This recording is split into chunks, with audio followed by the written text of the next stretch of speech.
Mi nombre es André Felipe Dios Restrepo. El día de hoy les quiero hablar un poco sobre la historia política, cultural y religiosa. Para comprender un poco esto nos vamos a centrar en datos históricos que nos ayudan a entender por qué los comportamientos que se dieron de nuestros ancestros en el pasado, pero también qué fenómenos aún dentro de nuestro presente podemos evidenciar. En ese orden de ideas hemos podido mirar en el espacio de conceptualización historia de la administración pública por medio de pensamientos y teorías, diferentes terminologías como la diáspora, donde ayuda a entender o nos dice que se da cuando un conjunto de personas se dispersan dentro de su territorio y que lo hacen por unas características que hay dentro del entorno en el que ellos se están moviendo, y son diversas porque hay unos laxos que se dan en el tema político, cultural, social y emocional.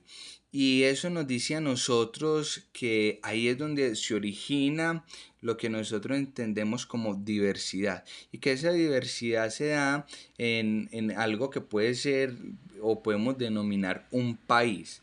Cuando nosotros nos centramos en esta temática, podemos deducir lo siguiente: que se están dentro de esas sociedades creando unas identidades, y esas identidades que se van ido creando ayuda a que nosotros logremos identificar elementos fundamentales e importantes para tener una mejor visión de lo que se da en el tema cultural, de lo que se da en el tema político, de lo que se da en el tema religioso. Por eso nos vamos a centrar en dos tiempos: en el año 800, pero también en el siglo XIX. En consecuencia a esto, vamos a mirar que en esos tiempos surgieron unos movimientos, y uno de esos movimientos que surgieron se el sionismo. Y el sionismo fue un movimiento nacional judío que surgió con la misión de establecer un estado. Y ese estado se establece en esas tierras ancestrales, donde el sentido de ellos era tener una autodeterminación de ese pueblo judío, porque en ese contexto esa era la tierra prometida. Pero miramos que cuando ellos vivían su época, se generan unos desplazamientos, y esos desplazamientos lo hacen ellos con los palestinos, donde se puede observar cómo es el comportamiento que se da ahí en el aspecto político, en el aspecto religioso, porque el tema religioso tenía una gran importancia, las teorías, la palabra, lo que ellos creían que estaba ahí profetizado se debía cumplir, porque era así, pero que habían unas luchas internas donde yo tengo que coger mi tierra prometida, y para yo coger mi tierra prometida debo yo generar unos desplazamientos, debo yo generar unas violencias, debo yo generar unas guerras, debo yo generar un sinnúmero de cosas para yo poder lograr lo que se me ha sido prometido.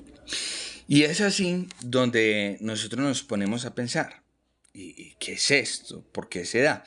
Y cuando vamos a un término religioso cultural, vienen algo que son cábalas. Las cábalas, desde esos tiempos que estamos hablando de los judíos, es una tradición que ellos llevan en el tiempo de manera filosófica, pero que se centra en el tema espiritual, pero también se centra en el tema material. De esta manera nosotros decimos que también se puede traducir en el tema místico, lo místico, ¿cierto? En ese orden de ideas, otro término que nos ayuda a entender un poco sobre esto, que tienen unos trasfondos, es el término Aleph. El término Aleph significa o tiene como significado el principio, y esto sale de la primera letra del alfabeto que nosotros en la época conocemos como el hebreo. En ese orden de ideas podemos ir observando cómo se producían los conflictos de judíos por temas de persecución, por temas de expulsión dentro de los territorios. Uno de esos temas centrales de la época fue Europa, se centró en España. Ahí logramos también entender un poco la descendencia de nosotros, logramos entender de dónde venimos nosotros y de esta manera se crean nuevos entornos donde ellos al desplazarse les hicieron un mal, pero a la vez les hicieron bien porque fueron resilientes, porque se adaptaron, porque fueron capaces de aprovechar todos los recursos naturales que habían a los territorios que ellos llegaban producto de ese desplazamiento y fueron prósperos, ¿cierto? Pero luego vemos años más adelante cómo los musulmanes, judíos y cristianos, dentro de esas guerras, dentro de eso que estaba en su cultura, porque era muy normal culturalmente y porque habían unas políticas que venían muy pegado de lo religioso, porque había un gran poder religioso, dijeron no. Nosotros tenemos que, ya hicimos algo, pero tratemos de realizar pactos. Y esos pactos son para que nosotros, como seres humanos, podamos sostener la convivencia en sana paz. Y es de ahí donde se vienen realizando unos pactos, unas negociaciones históricas para tener la paz dentro de ellos mismos. Cierto. Sin embargo, se puede evidenciar que cuando se produce una ruptura de estos pactos por parte de los cristianos o de esas comunidades, logramos mirar cómo se generan políticas que es muy repetitivo de exclusión o imposición. Se les imponen. Y en esa imposición que se dan, vemos también nosotros algo que es causante de una homogenización cultural. Y esa homogenización cultural se utiliza como instrumento de poder, un instrumento para tener poder sobre los que deseamos nosotros comandar, ¿cierto? Por otra parte, miramos cómo el docente explicando desde esos datos históricos nos venimos a algo y es de donde surgimos nosotros, los paisas, que también es algo muy, muy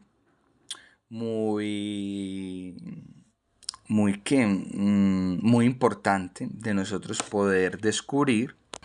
Y podemos decir que venimos de esa cultura judío-sefardí, ¿cierto?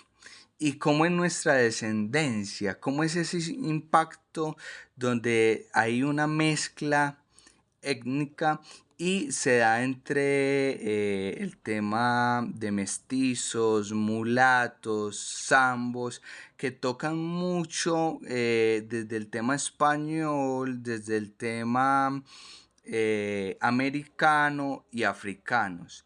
Si somos un poco reflexivos, podemos mirar la importancia que tiene nuestro patrimonio inmaterial y material de la humanidad, que nos ayuda a valorar y proteger, porque gracias a estos acontecimientos de nuestros ancestros nos han dejado datos que nos ayudan a entender esa evolución y a dar un reconocimiento mutuo de todo lo que se vive, porque Colombia es multicultural. Colombia es un país que podemos ver varias clases de lo que se nombró anteriormente, ¿cierto? Y de esa manera, todos estos ejemplos nos llevan a mirar cómo ha sido la clase política, cómo han sido esas élites. Y podemos mirar que las élites surgen de dos partidos. Y al principio se dio conservadores, pero también se dieron liberales, que era la sangre azul y la sangre roja.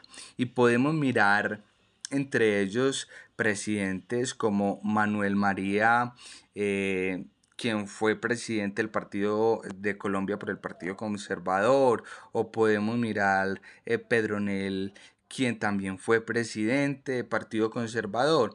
y otros liberales como José María, como Manuel Murillo y Julio César Turbay, que fueron presidentes, pero podemos mirar cómo estas clases políticas se van rotando el poder entre ellos, porque para ellos es indigno que una persona de la clase baja esté ahí en el poder. Entonces miramos también cómo hay unos comportamientos y esos comportamientos se dan por unos ideales y esos ideales son consecuencia de unos fenómenos, situaciones y vivencias que se están pudiendo observar dentro de lo que se vive, ¿cierto?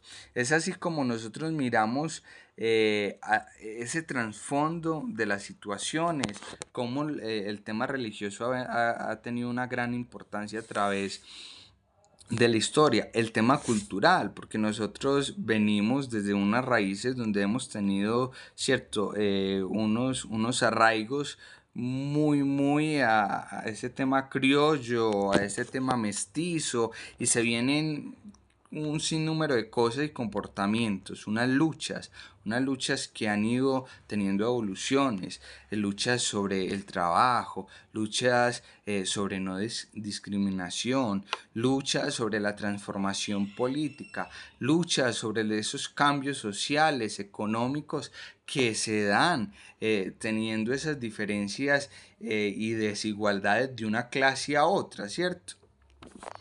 De esta manera entro en el contexto de la importancia de nosotros saber la historia, porque el que no sabe su historia está condenado a repetirla.